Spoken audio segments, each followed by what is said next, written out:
Hey guys, hope you're all doing well, and we are well overdue for a dedicated build on this channel. In fact, the last one that we did was the Thermaltake Core P90 custom loop with first generation Ryzen 7, and that was over 6 months ago. So to make it up to you guys, this build will span quite a few episodes. Call it a series if you'd like, where each episode will complete a new section of the build, whether that be doing the custom sleeving or maybe filling up the loop towards the end.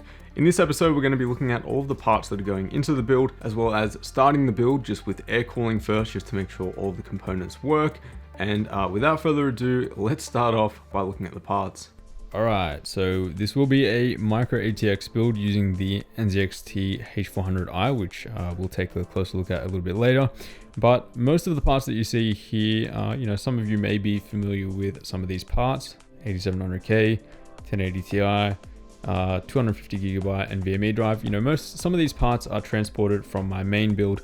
And before we get started into this series, I just want to explain that this build isn't there's no real purpose for it or anything like that. I just want to have a bit of fun doing custom loop again.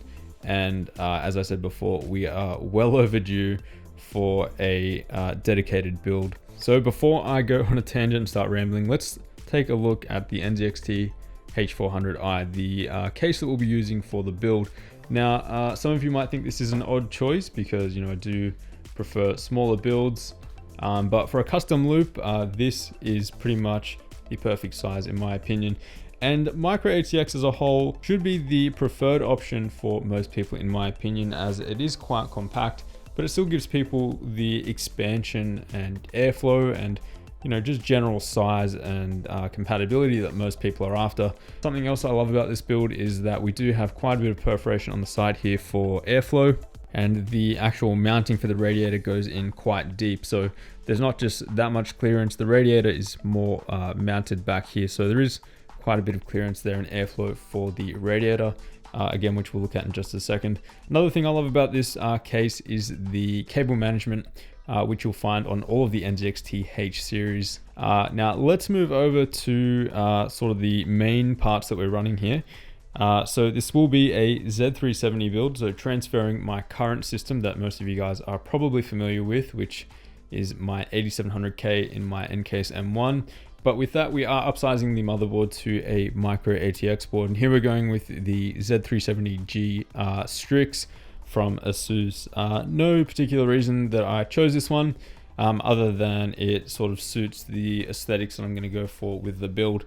The VRM on this board is actually not great, and I'm actually interested to see how it fares up in terms of overclocking the 8700K. So that should be towards the maybe one of the last videos, but we'll see what the actual result is there, because I do plan on running this at 5 gigahertz at 1.36 volts, which, let's talk about the 8700K now. So this is the same 8700K that I am using currently in my main build. I've talked about the 8700K extensively at this point, but I really need those high clock speeds and that integrated GPU for video editing. And so currently, with those two things combined, that 5 gigahertz clock speed once overclocked and that integrated GPU, this is pretty much the fastest CPU that you can probably get for video editing in Premiere Pro. A lot of people like to spend a chunk of money on Threadripper parts and even Core i9 CPUs.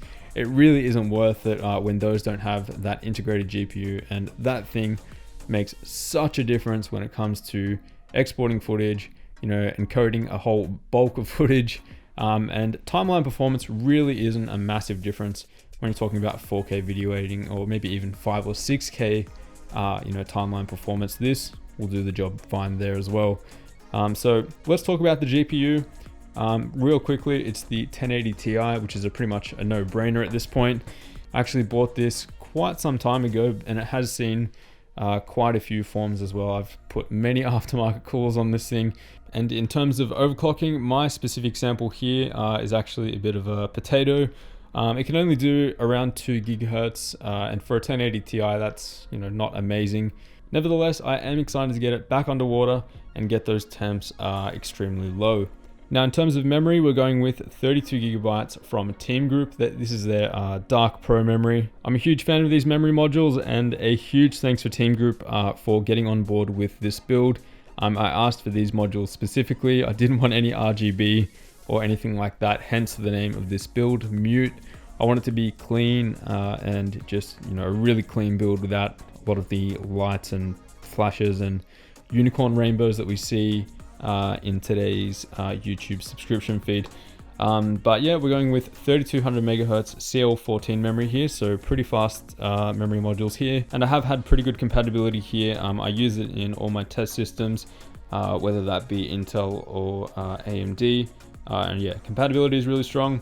And most of all, they just look super clean when they're all stacked. All right, now onto the water cooling gear. And this will be my second custom loop. My first one was kindly provided by Thermaltake, so they provided all of the water cooling gear there. But I wanted to try something different. A few of you guys wanted to see some stuff from EK. They didn't provide anything, unfortunately. All of this was purchased by myself.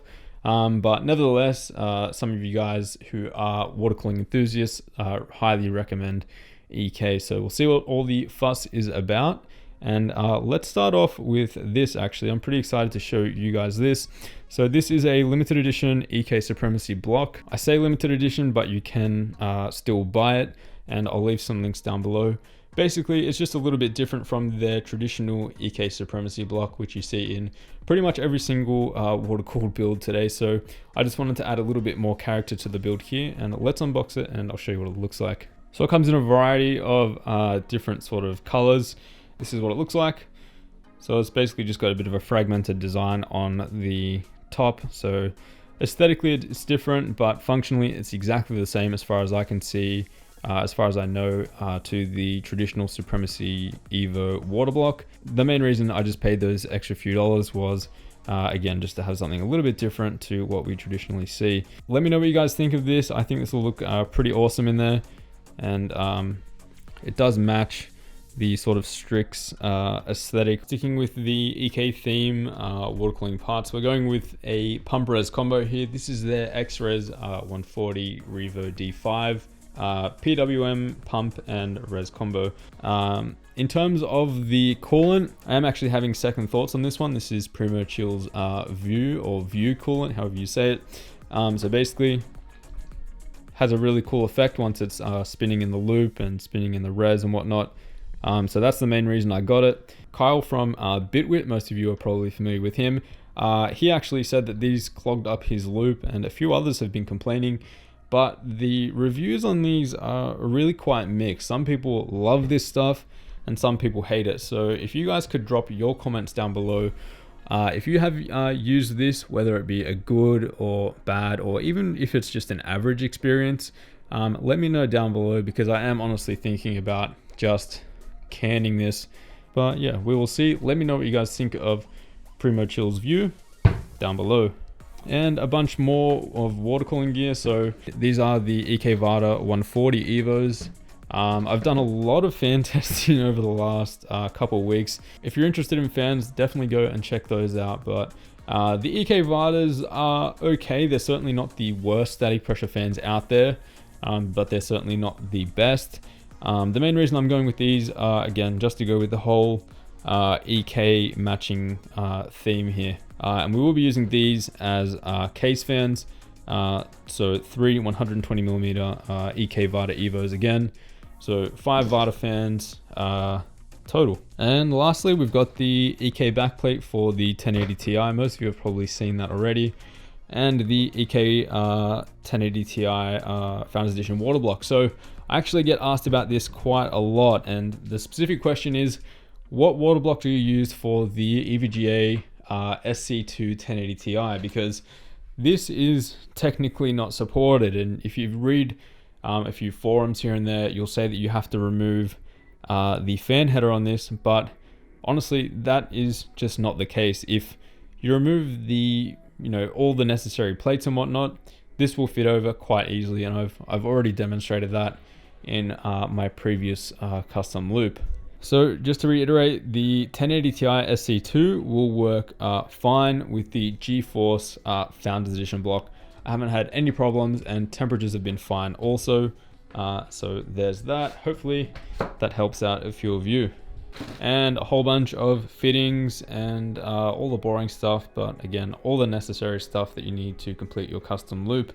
I forgot storage. So storage is pretty basic, just the stuff that I'm currently using. So a 250 gigabyte NVMe drive, which is in my current system. And then we've got a 525 gigabyte Crucial MX300 SSD. Overall, that is going to be mute. So now let's start off the first part of the build, which is making sure that all of the components work together. So specifically, we're going to install the NVMe drive on the motherboard, install the CPU just with air, just on an air cooler. Same with the 1080 Ti, I'm going to leave the stock air cooler heatsink on there. And we will be installing all 4 RAM modules, making sure that we can get XMP on all of them. And yeah, so this is just one of those things that you take as a precaution before you do the whole custom loop and try and boot everything for the first time. The last thing you want to do there is, get everything all assembled with a custom loop, and then you find out that it doesn't work, or the RAM modules aren't compatible, or maybe the CPU is dead on arrival or something like that. So this is just a precaution, but definitely necessary.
Alright guys, so there is our test system all done. So as I said before, it's just going to be sort of an air test sort of build.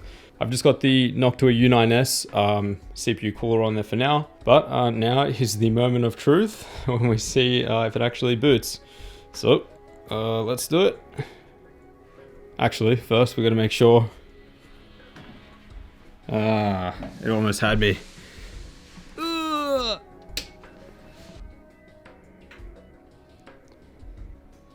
All right, we've got power, everything's running. That fan is actually not running. So must have forgot to plug a fan in there. But looks like we're good. All right, so it says CPU fan error. Not really sure what's going on there, as we have got the CPU fans installed. Let me just make sure it's pressed in. All right, that's better. So just had the wrong header there.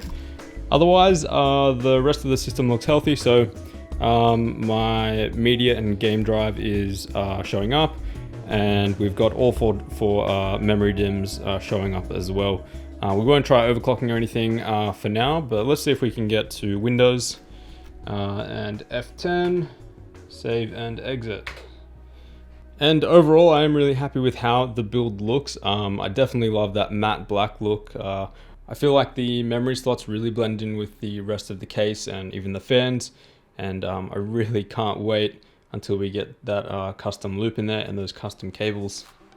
So guys, that's gonna do it for this episode, and let me know what you guys think of this format where I break things up into separate episodes and show you guys the whole process. I personally think it's a lot better than just doing a finale build and then maybe just some benchmarks, which of course we will be benchmarking the system towards the end. Stay tuned for episode 2, which will be the custom sleeving, and there we will be doing custom length cables from the power supply to the components, similar to what I've done with some of my previous builds. So definitely subscribe if you haven't already. Huge thanks for watching, and I'll see you all in the next one.